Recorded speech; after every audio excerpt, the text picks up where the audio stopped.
Okay, Assalamualaikum warahmatullahi wabarakatuh.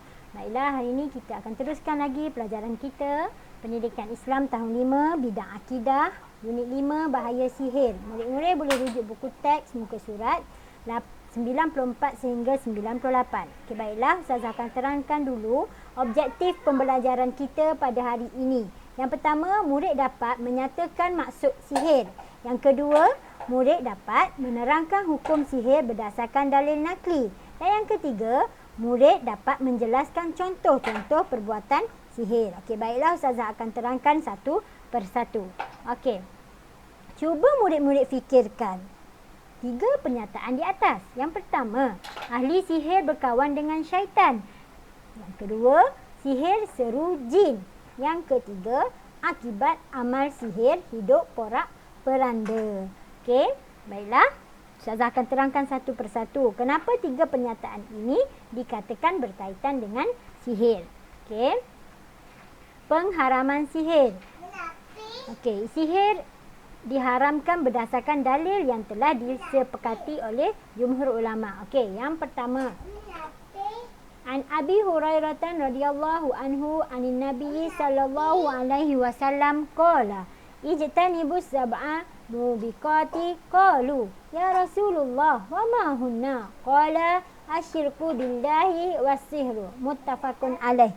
Maksudnya, daripada Abu Hurairah radhiyallahu anhu bahawa Nabi Muhammad sallallahu alaihi wasallam bersabda, elakkan 7 perkara yang membinasakan. Mereka bertanya, wahai Rasulullah, apakah itu? Nabi Muhammad bersabda, syirik kepada Allah Subhanahu wa taala, sihir. Hadis ini adalah hadis muttafaqun alaih.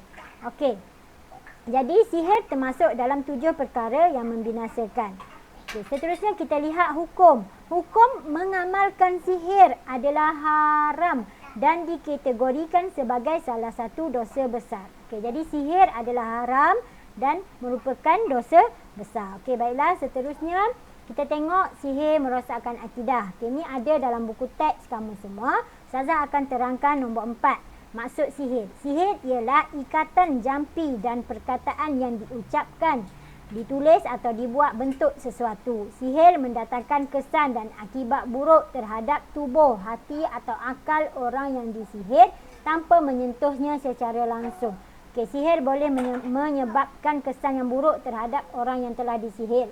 Sihir ada unsur syirik. Unsur syirik yang mana merupakan haram dan berdosa besar.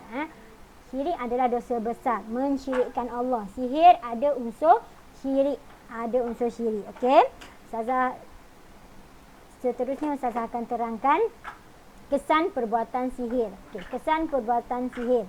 Kesan yang pertama, merosakkan akidah. Boleh merosakkan akidah kita. Yang kedua, mendorong sifat iri hati.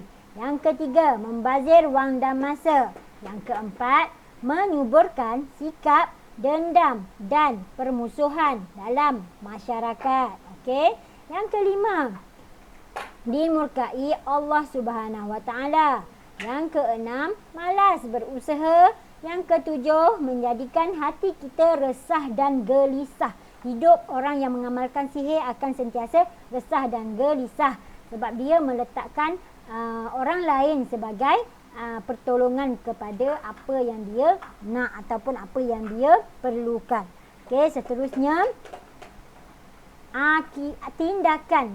tindakan untuk menjauhi sihir. Tindakan untuk menjauhi sihir. Apa yang kita perlu buat untuk menjauhi sihir?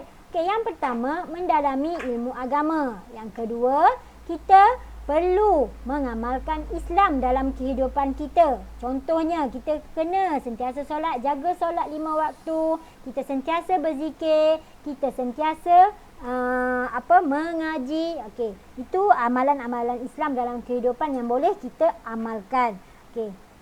Seterusnya yang ketiga, berusaha dengan gigih untuk mencapai sesuatu. Berusaha dengan gigih untuk mencapai sesuatu. Dan yang terakhir, banyakkan berdoa. Banyakkan berdoa memohon perlindungan daripada tipu daya syaitan. Banyakkan berdoa memohon perlindungan daripada tipu daya syaitan. Okey, itu sahaja untuk hari ini bahaya sihir dalam kehidupan kita. Okey, Ustazah akan rumuskan tajuk kita pada hari ini. Okey, kita hendaklah menjauhi sihir kerana sihir boleh merosakkan akidah dan menyebabkan berlakunya permusuhan dalam masyarakat kita. Sama ada masyarakat Islam ataupun masyarakat bukan Islam, sihir boleh menyebabkan permusuhan.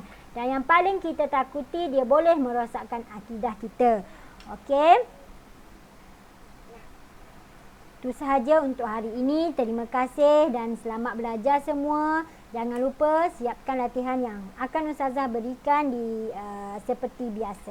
Okey, Assalamualaikum warahmatullahi wabarakatuh.